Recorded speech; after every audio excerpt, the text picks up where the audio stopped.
Kia ora, good evening. The official cash rate will remain at 2.5% following today's Reserve Bank review. Reserve Bank Governor Graham Wheeler says the country's GDP is estimated to have increased 3% in the year to September. Consumption is rising and reconstruction in Canterbury is expected to be reinforced by a broader increase in construction nationwide. Mr Wheeler says OCR increases will likely be required next year, but it's unlikely the rate will shift in 2013. Southland river levels have peaked and are returning to normal flow rates following 2 days of heavy rain in catchment areas. Environment Southland Duty Flood Warning Officer Andrew Kirk says in the last 48 hours, headwaters of the main river catchments received between 50 to 60 millimetres of rain, not enough to cause a major flood event, but enough to see the region's rivers rise rapidly. Mr Kirk says this morning's coastal rain, hail and sleet hadn't had much effect, apart from a little surface flooding due to saturated soils. Regional development is one of the key issues this round of local body elections, according to Invercargill MP Eric Roy. Mr Roy put his thoughts to Hunter Andrews. Well, the key issues are how do we continue to make Southland grow. We've got a deal that's going to keep the smelter here for 3 years. We need to be working very actively to see that that continues, and if for some reason it can't, we don't want to start crying. We need to actually think about our future. Smelter's only a small part of that. It's how we handle our environment around farming. It's continuing to make sure that we've got the infrastructure here to shift product out, more milk powder, more farm products, more logs. Those are all things that need to be considered. Yeah, roading seems to be a big issue with the infrastructure. Is that key to you as well? Do you think we've got to deliver that protein, Fonterra protein, haven't we? And the logs, so that's an ongoing thing. So we're into more and more heavy, bigger transport units on the road, and those things need to be considered. Of course, another big thing with the regions is earthquake proofing, a key issue for you? Yeah, well, I think that we need to have that assessment done very accurately, and depending on what that shows, we're then going to have to make some decisions which might be quite hard as to prioritising what we do, what we save and what we let go, because we may very well be in a position where we can't have everything that we desire. Another question we're putting to the mayoral candidates in the debates is the possibility of one regional local authority in Southland. Do you see that as a goal from central government? Well, no, central government doesn't have a view on that. I personally have a view. I think that it's an area that we need to consider very seriously. We've got just too many agencies to get decisions made in some respects. So I think there's a model where Nelson Marlborough went for a unitary council. But it's up to those councils to decide. Yeah, it's up to them. The government doesn't say you shall do this or we would like you to do this. Probably says we would like you to think about it. But they've set no criteria that that's something that has to be done. Now, moving on to, well, the inner city upgrade actually. It's a local government issue obviously, but people have felt under-consulted and the changes to the roading seem to be the big factor. Yeah, I'm pleased that I hear we're having a trial about the roading. You know, if you go to Gore, I've got one view, which is that it really impedes transport through the town. A lot of people now look for ways of avoiding Gore, and other people say it's enhanced the shopping. And again, I think it comes that we've all got different expectations. What do we want? What do we desire in our inner city centre? And if it's traffic flow, then maybe what's there might not be the best thing. If it's shopping, it may be. It could be some time before any benefits are seen from the Reserve Bank's introduction of loan-to-value ratio caps set to come into effect in October, with property values now more than 8% above the previous market peak of 2007. It's hoped the LVR speed limits will slow growth in property values and reduce first home buyers and investors by restricting borrowing.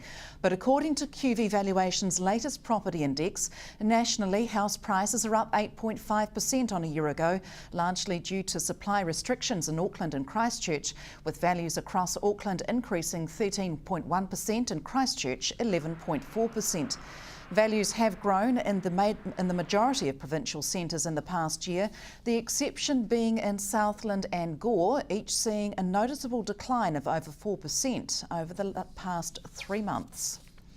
Coming up after the break, we check out the South's lighthouse tourism potential, plus trading fascinators for iPads.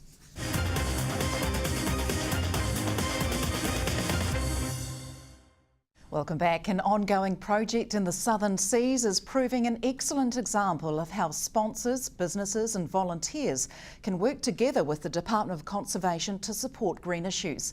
The Dog Island project is targeting the eco-tourist, and those involved say it's a great piece of New Zealand history to sell to others. As a board member of the Southland Department of Conservation, Peter Ridsdale got the green bug after introducing sustainable initiatives here at the Ascot Park Hotel in Invercargill. And I think we're managing to be more profitable and do things better in the hotel by all the things that we do, so recycling, chemical-free cleaning, recycle oil, those sorts of things. So we're making less of a dent. And we've also got involved in the Dog Island project, which is really engaging as a hotel with the greater community on a worthwhile project that has some real value for Southland and Invercargill. That project is to restore and promote New Zealand's oldest lighthouse as an eco-tourism destination. Lighthouse tourism worldwide is quite a big thing, and lots of people look forward to visiting lighthouses, and the opportunity to stay in a lighthouse would be absolutely unique. On the island, there's a mixture of early European history. The 1866 stonekeeper's cottage is still intact, and an overgrown garden suggests that early lighthouse keeping was sustainable in its own way.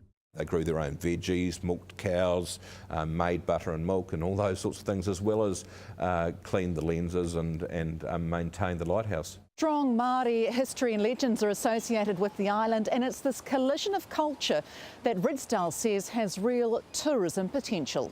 There's this co-joining of European and Maori history, and it's interesting and it's topical, and I think it's a really good thing for Southland that we start talking about Maori tourism, and this is a great project where we can combine both.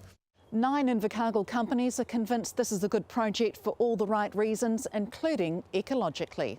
There's shags, seals, penguins, all nesting on the island, some birds, but essentially we're hoping to reintroduce native species that will encourage bird life to come back to the island. The possibility of tuatara being released on the predator-free island is also being explored. There will be a tourism plan done for the island, which really looks at market segments that might visit us. But we've got a great number of lighthouses in Southland, all of which are historically interesting. Dog Island remains set aside for maritime safety purposes, but the Trust is in talks with Maritime New Zealand about gaining a lease for the buildings so the project can move ahead. Margot Sutherland, South Today News. And our thanks to Graham Dainty for the still images in that item. The Ministry of Education's beleaguered payroll system, NovaPay, continues to eat into school budgets, who are silently carrying the costs, according to an NZEI Te Rua survey. Nearly 75% of schools surveyed reported NovaPay has had significant or extreme impact on the administrative role at their school, and job satisfaction of payroll administrators has dropped significantly. The survey shows NovaPay is costing schools nationwide an extra $100,000 a week in administration costs. Over half of schools advised resources have had to be shifted to meet NovaPay workload demands, and over 80% reported administration staff are working an extra 2 hours per week, costs that at this stage schools are being forced to cover. Keeping older minds and hands active is paying big dividends for a local rest home, which has been recognised as one of the top 3 in New Zealand. Invercargill's Calvary Hospital made the top 3 of their category at the 2013 New Zealand Aged Care Association Excellence in Care Awards recently. The award recognises the rest home's ability to create community feeling while connecting residents with wider community, family and friends. The crafty residents have also been creating and trialling workshops, including adapting and acting classic plays that are now being used by other rest homes around the country. Well, that was pretty awesome because we just love what we do here and everybody is so proactive, but they are so good and they bring such great ideas that I put together workshops to take to the diversional therapists, and they in turn show their residents throughout New Zealand, and it's just brainstorming and having new ideas. So this is happening at the grassroots level in Invercargill. You're running the workshop here, testing it out before you're passing the information on. That's right, yeah, and that's pretty good because we know if we've tried it here that other people the same can do these things. So was it the diversional therapy workshops that have got you into the placing that you've got out of this? No, it's actually what we do here at Calvary. It's the idea of the awards. It was a community award, and it was an award with a community within a community and extending to the wider community. So we have a lot of people come in and play music, and they join in with these sort of craft groups with ideas as well. Now, you're trying to move into more technology though, aren't you? We'd love to. We just had this great idea that if anybody in Southland would like to donate iPads to Calvary, we would make you one of these fabulous fascinators. This would be acceptable anywhere: weddings, parties, the races, Christmas races at Tent City. Look at that. So a designer fascinator made at Calvary Hospital could be the way to go in exchange for an iPad. And we'd be so appreciative, moving with the times. It would be awesome. Awesome indeed. Next on Sport, we catch up with the recently signed Stag player Calvary Fanoti from the news team. Good night.